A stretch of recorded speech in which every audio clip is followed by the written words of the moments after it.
Media మిత్రులకు అందరికీ కూడా మా మండల నాయకులందరికీ నమస్కారాలు. ఈరోజు చింతకుంట మండల బీఆర్ఎస్ పార్టీ ఆధ్వర్యంలో మీడియా సమావేశం నిర్వహించబడుతుంది. ఈ సమావేశం ముఖ్య ఉద్దేశం ఏంటంటే 3 రోజుల కింద దేవరగార శాసనసభ్యులు మధుసూదన్ రెడ్డి గారు మాజీ శాసనసభ్యులైన ఆల వెంకటేశ్వర రెడ్డి గారి మీద అహంకారపూరితంగా అనుచితంగా అరే తొరే అని అహంకార భాషను వాడి కించపరిచిన కారణంగా దానికి వ్యతిరేకంగా ఈరోజు మేము మీడియా సమావేశం ఏర్పాటు చేసినాం. ఈ సమావేశం ద్వారా మధుసూదన్ రెడ్డి గారిని మేము అడుగుతూ ఉన్నాం, మీరు అభివృద్ధిలో పోటీపడండి కానీ తిట్టడంలో ఒక గౌరవమైన వ్యక్తులని కించపరచడంలో మీరు గోల్డ్ మెడల్ తీసుకోవడం కరెక్ట్ కాదు. మీరు ఇప్పుడు ప్రజెంట్ ఒక శాసనసభ్యులు 10 ఏళ్లలో ఆల వెంకటేశ్వర రెడ్డి గారు ఏంది, ఆయన ఏం పని చేసిందని నియోజకవర్గ ప్రజలు ఎక్కడికి వెళ్ళినా అడుగుతారు. అంతెందుకు నీ గ్రామంలో దమగ్నపూర్లు అడుగు, ఆల వెంకటేశ్వర రెడ్డి గారు ఏం చేసిందో చెప్తారు నీ ఊరి ప్రజలే. నువ్వు ఎమ్మెల్యే గెలవక ముందు కురుమూర్తి స్వామి దగ్గర వెళ్ళి ఓ బాండ్ పేపర్ రాసిచ్చినావు. 6 గ్యారెంటీలు అమలు చేస్తా, కురుమూర్తి స్వామి సాక్ష్యాల మీద పాదాల సాక్షిగా నువ్వు హామీ రాసిచ్చినావు. మళ్ళీ హామీ ఎక్కడ పోయింది? ముందు 6 గ్యారెంటీలు అమలు చేయి. ఈరోజు దేవరగారి నియోజకవర్గంలో అన్న ఆల వెంకటేశ్వర రెడ్డి రాకన్నా ముందు సాగు పరిస్థితి ఏంది, ఈరోజు సాగు ఏంది ఒకసారి మీరు లెక్కలో చూసుకోండి. ఆనాడు 70 ఏళ్ల కాంగ్రెస్ పాలనలో తాగడానికి గ్రామాల్లో మంచినీళ్ళు లేవు. అటువంటిది ప్రతి గ్రామంలో మిషన్ భగీరథ ద్వారా ఇంటింటికి నల్లా ఇచ్చి ఫ్రీ వాటర్ ఇప్పుడు ఎవరిని అడిగినా ఈరోజు కేసీఆర్ నీళ్ళు అంటారు జనాలు. అది గుర్తుపెట్టుకోండి, ఆయన ఆనవాళ్ళు కనిపిస్తాయి. ఈరోజు మిషన్ కాకతీయ ద్వారా 200-300కి వెళ్ళి పట్టించుకొని చెరువులను పూర్వవైపును తీసుకొచ్చి పూడిక తీయడం ద్వారా ఈరోజు భూగర్భ జలం పెరిగి ఈరోజు రైతుల సాగు పెరిగింది. అలాగే రైతులకు అండగా నిలిచి రైతు బంధు కార్యక్రమాన్ని మొదలుపెట్టింది. ఆనాడు 34 గ్రామాలకు బీట్ రోడ్లు ఉంటే కాన్స్టిట్యున్సీ మొత్తం ఆల వెంకటేశ్వర రెడ్డి గారు అదనంగా మళ్ళీ 70 గ్రామాలకు బీట్ రోడ్లు వేయించిండు. పాలమూరు రంగారెడ్డి ఎత్తిపోతల పథకం తీసుకొచ్చిండు. ఈరోజు కాన్స్టిట్యున్సీలో దాదాపుగా 34 చెక్ డ్యాములు కట్టించాడు. దాని ద్వారా ఈరోజు భూగర్భ జలం పెరిగి ఈరోజు ఎక్కడ బోర్లు వేసినా కాన్స్టిట్యున్సీలో వాటర్ పడుతున్నాయి, నీళ్ళు వస్తున్నాయి. 24 గంటల కరెంటు ద్వారా ప్రజలు సంతోషంగా ఉన్నారు. కానీ నువ్వు చేసింది ఏందయ్యా? వచ్చి అభివృద్ధి చేయమంటే ఆయన మీద వ్యంగ్యంగా మాట్లాడడం ఏంది, అరే తొరేని మాట్లాడడం ఏంది అంటే యువతలో మాకు రాదా మాట్లాడడానికి? ఆయన సౌమ్యుడు కాబట్టి నీ గురించి మాట్లాడతలేడు. మేము ఆయన ఒక మాట నిన్ను తిట్టడం ప్రోగ్రాం మొదలు పెడితే ప్రతి ఊర్లో ప్రతి కార్యకర్త తిడితే అసలు నువ్వు చెవులు కూడా మూసుకొని బయట తిరగలేవు. నిన్ను ఎక్కడికక్కడ అడ్డగించి నువ్వు నియోజకవర్గంలో ఎక్కడ తిరగకుండా కూడా దిగ్బంధం చేస్తాం బిడ్డ, జాగ్రత్త. మీరు అనుకోవచ్చు మాకు అధికారం ఉంది, మేము ఏమైనా అక్రమ కేసులు పెడతాం, భయపెడతాం, తీసుకుపోయి జైల్లో వేస్తాం మాట వినాలని. ఇటువంటి కేసులకు భయపడరు బీఆర్ఎస్ నాయకులు కార్యకర్తలు. అనాది తెలంగాణ రాకన ముందు తెలంగాణ కోసమే కొట్టాడి జైలుకి వెళ్ళి వచ్చిన వాళ్ళం మేము. నువ్వేడున్నావు ఆ రోజు ఒక్కసారి గుర్తుపెట్టుకో. ఇప్పుడు అనవసరంగా రెచ్చగొట్టకు మమ్మల్ని. నీకు గౌరవంగా ఎమ్మెల్యేగా మీకు ప్రజలు ఓట్లేసి నిన్ను ఎమ్మెల్యేని చేసిండ్రు. నువ్వు మంచి పని చేసి పేరు తెచ్చుకోండి. కానీ అనవసరంగా హరీష్ రావు గారి మీద కేటీఆర్ మీద మాట్లాడితే మీరేం పెద్ద లీడర్ కాదు. నువ్వు మాట్లాడే భాష సక్రమంగా మాట్లాడు. నిన్ను ప్రశ్నించొద్దని ఎవరు అడగలే. నువ్వేమైనా మంచి చేస్తే మంచి చెప్పు, కానీ ఇలాగా వ్యంగ్యంగా అరేతో నేను మాట్లాడడం సరికాదని మేము మిమ్మల్ని హెచ్చరిస్తూ ఉన్నాం. ముందుగా మీరు ఆల వెంకటేశ్వర రెడ్డి గారికి క్షమాపణ చెప్పండి.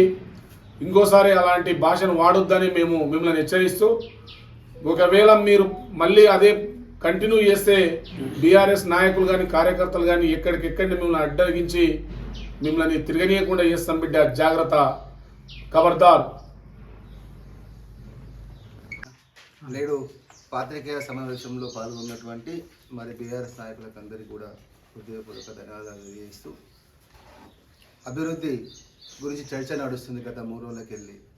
ప్రస్తుత ఎమ్మెల్యే గారి అభివృద్ధి ఎట్లుంటుందంటే సోషల్ మీడియాలో, దాని తర్వాత ఇన్స్టా రీల్స్, ఆ రీల్స్ సోషల్ మీడియా ఇన్స్టాలో రీల్స్ చేయడం తప్ప దానికి ఎటువంటి అభివృద్ధి లేదు. పొద్దున్న లేస్తే ఆపద్ బాంధవుడు, పొద్దున్న లేసి ఈ పని చేసినాం, పొద్దున్న లేసి ఆ పని చేసినాం అని చెప్పేసి అక్కడ ఉండేటువంటి కొంతమందిని రిక్రూట్ చేసుకొని అక్కడ వాళ్ళకి పెయిడ్ శాలరీస్ ఇచ్చి పెయిడ్గా వాళ్ళందరితోన ఒక మోసాలను చెయ్యని పనులను కూడా చేసినామని చెప్పినట్టు నీకు గొప్పలు చెప్పించుకోవడానికి అభివృద్ధి ఉంది తప్ప దేవరగడ నియోజకవర్గం చేసింది ఏం లేదు. దానికి ఒక ప్రభుత్వంలో అబద్ధాలను హామీలుగా మార్చి మరి ఆ రోజు గద్దెకెక్కినటువంటి మిమ్మల్ని మరి మా యొక్క పథకాలను అమలు చేయమని అధికార పక్షం ప్రశ్నిస్తుంటే వాళ్ళని జైల్లో పెట్టడంలోని అభివృద్ధి ఉన్నది.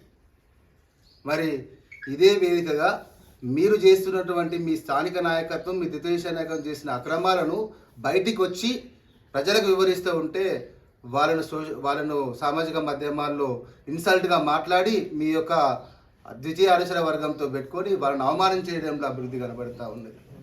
మరి మేము చెప్తా ఉన్నాం ప్రతిసారి కూడా ఈ సమస్య ఇక్కడ ఉన్నది. సోషల్ మీడియాలో ప్రతి పోస్ట్ను కూడా మీరు ఒక ప్రోగ్రామ్ జరిగిన తర్వాత కూడా మీరే యాడ్ చేసినాక పంపించే సోషల్ మీడియా బ్యాచ్కు మిమ్మల్ని రెండుని అడుగుతా ఉన్నా.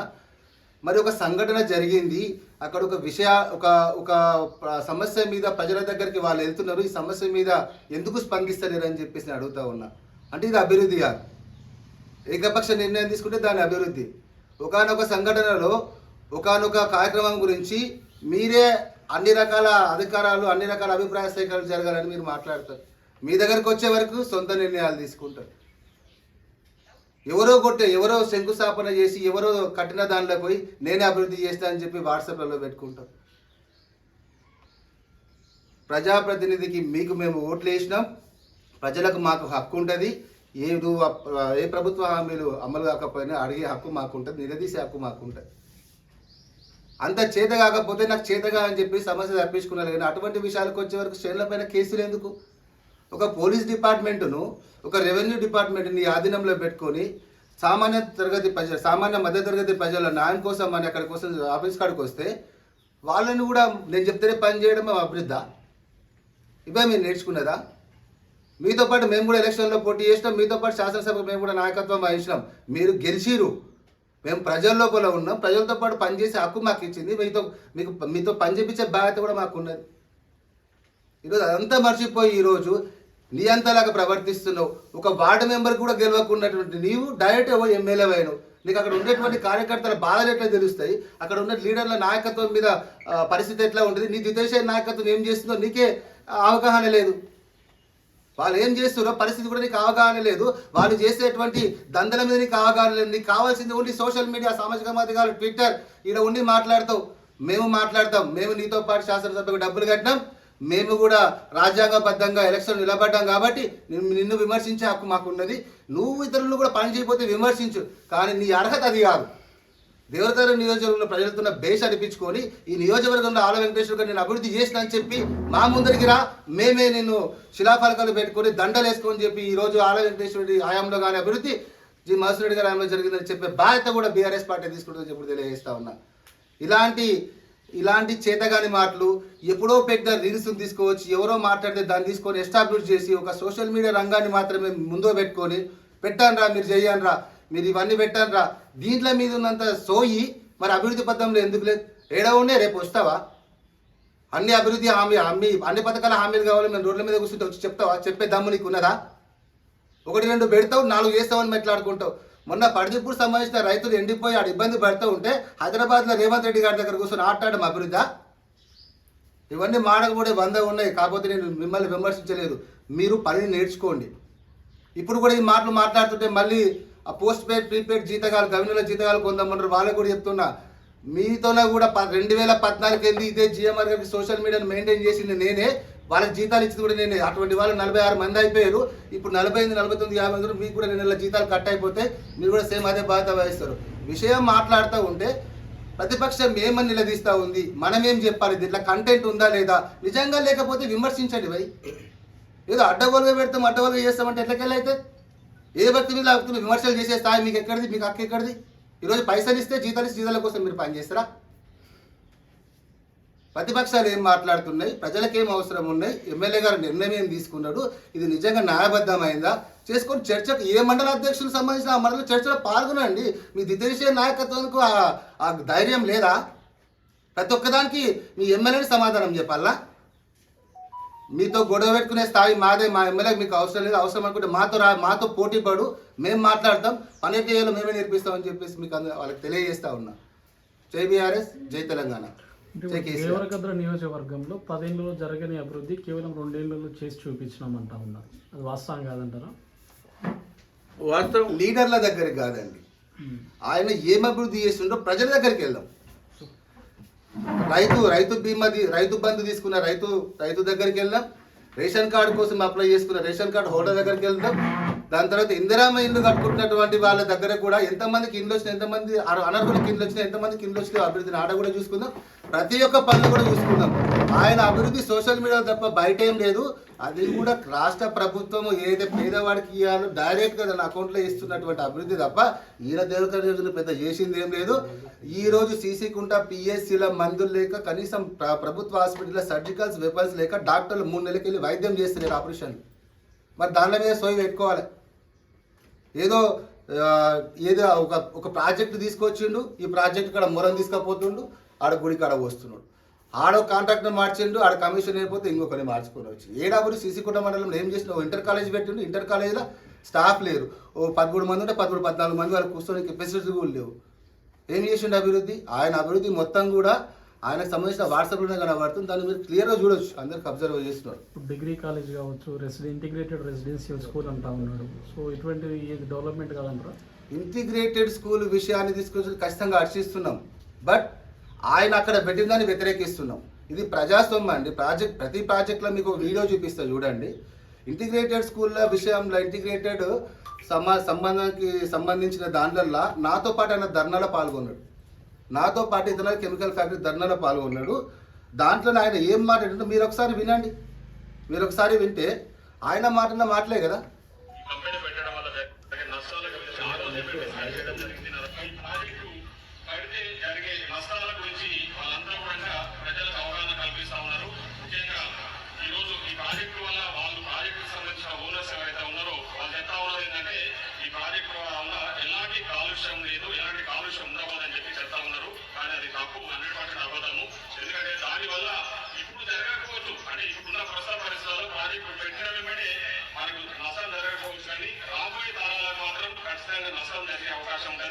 ఎందుకంటే దానికి సంబంధించిన వ్యర్థ పదార్థాలన్నీ కూడా వాళ్ళు ఏం చేస్తాం, వాళ్ళు మేము ఏవైతే వ్యర్థ పదార్థాలు ఫ్యాక్టరీ నుంచి వచ్చే వ్యర్థ పదార్థాలన్నీ కూడా బోర్లు వేసి ఆ బోర్ల ద్వారా గ్రౌండ్ పంపిస్తాము, పైన ఎలాంటిది కనిపించదని చెప్పి చెప్తా ఉన్నారు.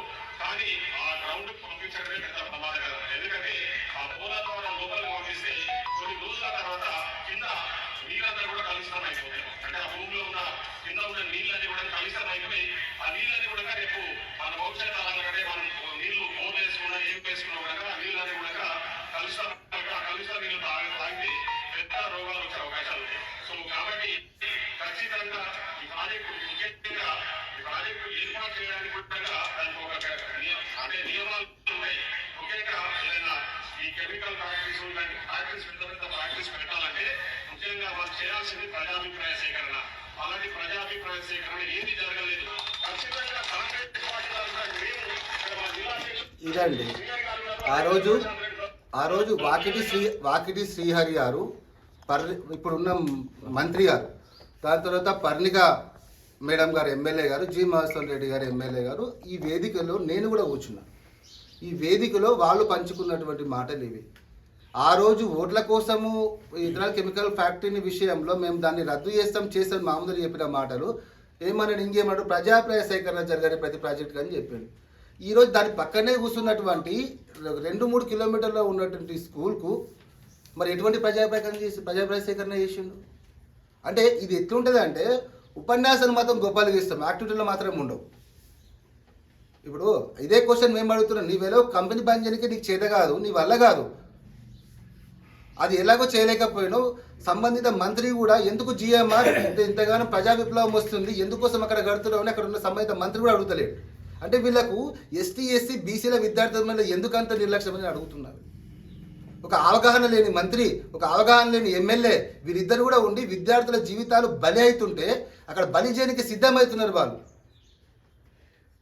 పరిపాలన స్పష్టమైన అవగాహన ఉంటే సంబంధిత అధికారులు పిలిపించుకొని సర్టిఫైడ్ కాపీస్ అడుగుతారు. అసలు పొల్యూషన్ వాళ్ళు పిలుచుకుంటారు, ఇతరులు కెమికల్ ఫ్యాక్టరీ వాళ్ళు వీళ్ళకి ఎందుకోసం ఇబ్బంది జరుగుతుంది, లేకపోతే సంబంధిత కలెక్టర్ స్థలాన్ని ఎంపిక చేయాలి, సంబంధిత అధికారులు ఎంపిక చేయాలి. వీటినంతా మర్చిపోయి ఎమ్మెల్యే నివేదిక ఎంపిక చేసిన మంత్రి అడగాలనా వద్దా? మరి ఆయన అడిగాడు. ఈయనేమంటాడు, రేవంత్ రెడ్డితో పోయి ఫోటోలు దిగుతాడు. మొత్తం ఇలాక మొత్తం నాదే, మొత్తం మనమే డిసైడ్ చేస్తున్నాం అన్నా. 2 నిమిషాలు ఆగా నేను రేవంత్ రెడ్డితో మాట్లాడతాడు. ఇటువంటివి తప్ప ఏం చేసలేడు ఆడ. ఈ సమస్య మీద తీసుకపోయి అయ్యా ఇక్కడ ప్రాబ్లం జరుగుతున్నది, నా దగ్గర మీరు పంపించిన నిధులు కొంచెం తక్కువ ఉన్నాయి, మీరు ఇంకా దీనికోసం ఆల్టర్నేట్ చేయండి, లేదంటే రెవెన్యూ దేవరకద్ర నియోజకవర్గంలో లేదనే తాపత్రయం మీరు చూపించే ప్రయత్నం చేస్తుండు. ఉంది, చాలా ఉంది భూమి. ఆయన ఏం చేయాలి? మన ప్రజా సంఘాలు కానీ ప్రతిపక్షాలు కానీ ఇటు విషయం మీద తీసుకున్నప్పుడు ప్రజాప్రాయ సేకరణ ఎందుకు పోయి నేనే లైవ్లోకి వస్తానని చెప్పి కూర్చొని దాని గురించి వివరణ ఇవ్వాలి. నేను ఇక్కడ పెట్టడానికి ఇవి కారణాలు, వాళ్ళు అక్కడ పెట్టడానికి అవి కారణాలు, ఏవి స్పష్టంగా ఉంటే ప్రజలు డిసైడ్ చేస్తారు. అవే వద్దంటావు. మొన్నటికి మొన్న ఒక దొంగ అండి, క్రషర్ దొంగ, మైనింగ్ గుట్టకాడ ఒక అంతకుముందు నేను బంద్ చేయించిన దేవాలయ భూమికి ఇబ్బంది ఉంటుంది అనిపిస్తే, గుట్టలకు ఇబ్బంది జరుగుతుంది, దేవుని గుట్టకి ఇబ్బంది జరుగుతుంది పంపిస్తే ఆయన ఏం చేసిండు, అక్కడ ఉన్నటువంటి క్రేషర్ యాజమాన్యంకి తీసుకుపోయి దొంగ చాటును అమ్మపురం గ్రామస్తులతో కలుపుకొని దొంగ చాటును పోయి అభిప్రాయ సేకరణ చేసింది, ప్రజాభిప్రాయ సేకరణ. అంటే ఒక కాంట్రాక్టర్ కోసము ఒక క్రషర్ నిర్మాణం ఏర్పాటు చేయడానికి, దేవుని గుట్ట కాడ చేయడానికి ప్రజాభిప్రాయ సేకరణ చేసినప్పుడు మరి 200 మంది 2500 విద్యార్థుల భవిష్యత్తు ఎందుకు చేయొద్దండి? ఎందుకు చేయొద్దు? అంటే అక్కడ ఆదాయం వస్తుంది, ఇక్కడ కమిషన్ వస్తుంది, ఇక్కడ సొంత పేరు వస్తుంది. నీకు పైసలు ఎక్కువ ఉన్నాయి, నీతో సంపాదించుకున్న పైసలు అనుకుంటే నీ ఊర్లో శిలాఫలకాలు పెట్టుకో. నీవు లేకపోతే ఒక 100 పడకల ఆసుపత్రి సొంతంగా పెట్టు. పేదోడిని ఆరోగ్యాన్ని బలి చేసే అవకాశం నీకెవరు ఇచ్చారు? నువ్వు ఎమ్మెల్యే అవుతావు, ఇంకా 2 సంవత్సరాలు అయితే నువ్వు బయటకు అవుతావు. ఎవడు బాధపడతాడు? 10 సంవత్సరాలు 2000 మంది విద్యార్థులు డిస్పోర్ట్ అయితేనే ఉంటారు. రోజు ప్రతిసారి ఒక 150 మంది 200 మంది మళ్ళీ కొత్త వాళ్ళు యాడ్ అవుతూనే ఉంటారు. ఈ 12 సంవత్సరాల్లో వాళ్ళ ఆరోగ్యం ఖరాబ్ అయిపోతే నువ్వు హామీ ఇస్తావా? వాళ్ళ అభివృద్ధి అంటాడు ఈయన. ఏకపక్ష నిర్ణయాలు, నియంత పరిపాలన కేవలం ఇక్కడనే జరుగుతుంది. తెలంగాణ రాష్ట్రంలో ఇటువంటి ప్లేస్ల దగ్గర ఎక్కడ ఇంటిగ్రేటెడ్ స్కూల్ ఏర్పాటు చేయలేదు. దయచేసి ఆయన అన్యతగా భావించిన శ్రీ రేవంత్ రెడ్డి గారికి కూడా మీడియాతో విజ్ఞప్తి చెప్తున్నా, ఇటువంటి ఏకపక్ష నిర్ణయాలు తీసుకునేటువంటి అలవాటు ఈయన కూడా ఉండొద్దు. ఈయన మీద వెంటనే యాక్షన్ తీసుకోండి. ఆ సంబంధిత ఏదైతే ప్రజాప్రాయ సేకరణ మొదలుపెట్టి ఆ స్థలాన్ని మార్పు చేసి పేద విద్యార్థులందరికీ కూడా నష్టం వాటిల్లకుండా చేయాలని చెప్పేసి మేము ప్రభుత్వాన్ని కూడా మేము కోరుతా ఉన్నాం. లేని పక్షంలో ఇటువంటి కార్యక్రమాలు చేసుకొని నాయకులను ఇబ్బంది పెడుతూ ప్రతిపక్షాలు కేసుల పరంగా అవన్నీ చేస్తామంటే ఎన్ని కేసులు అయినా ఇనం బిడ్డ, అవసరం అనుకుంటే దమగ్నపూర్ ఇంటికాడికి మేము వచ్చే రోజులు ఎక్కువ ఉంటాయి, నువ్వు అనుసరి తప్పించుకొని పోలేవని కూడా ఈ విధంగా చెప్తాము. జై తెలంగాణ. స్థానిక శాసనసభ్యుడు జిఎంఆర్ గారు, మీరు పద్ధతి మార్చుకోనాలి. గతంలో కంటే మీకంటే ముందు మేము నాయకత్వాలు చేసినాం ప్రజల లోపల. మా గురించి కానీ మేము పరిపాలన చేసినప్పుడు కానీ గతంలో అన్నీ కూడా అభివృద్ధి అనేది చర్చకు సిద్ధమంటే చెప్పు, డేట్ చెప్పు. నీవు చెప్తావా, మేం చెప్పాలన్నా? మా మాజీ ఎమ్మెల్యే రావాల్సిన పని లేదు, మేమే వస్తాం చిన్న చిన్న మండల హెడ్ క్వార్టర్కు. ఏ డేట్ ఇస్తావో చెప్పు, ఆ డేట్ నాడు నీ ఊరికి రమ్మంటావా, చిన్న చింతకుంటకు వస్తావా, ఉందాలకు వస్తావా, చర్చకు మేము సిద్ధం. మండల్ టీఆర్ఎస్ తరఫున మా ఆల వెంకటేశ్వర రెడ్డి అంత స్థాయి కాదు నీది. ఆయన జడ్పీటీ చేసిండు, ఆయన 2 సార్లు ఎమ్మెల్యే అయ్యిండు. నువ్వు ఎమ్మెల్యే 2.5 ఏళ్ళు కాలే, ఇంకా ఏం పనులు చేసినావు ఈ మండలంలో? చర్చకు సిద్ధమంటే చెప్పు, బహిరంగంగా చర్చకు సిద్ధమని మేము సభాముఖంగా ప్రెస్ ద్వారా హెచ్చరిస్తున్నాం, విన్నవిస్తున్నాం కూడా. నీవు మాట మార్చుకునకపోతే గ్రామాల్లో మా ప్రెసిడెంట్ గారు చెప్పినట్టు తిరగనిచ్చే పరిస్థితి రాదు.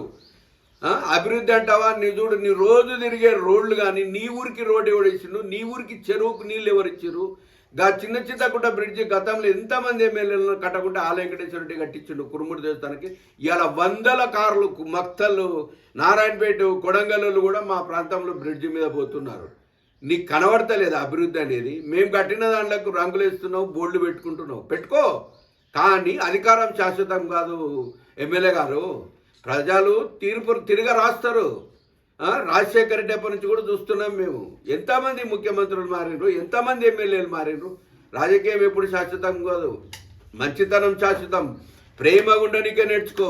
బలవంతంగా గుంజులాడితే అది మంచి పద్ధతి కాదు.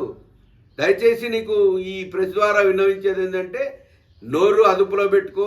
నోరు విపరీతంగా మాట్లాడితే తగిన దానికి మేము కూడా ఎవ్వరమైనా సిద్ధం.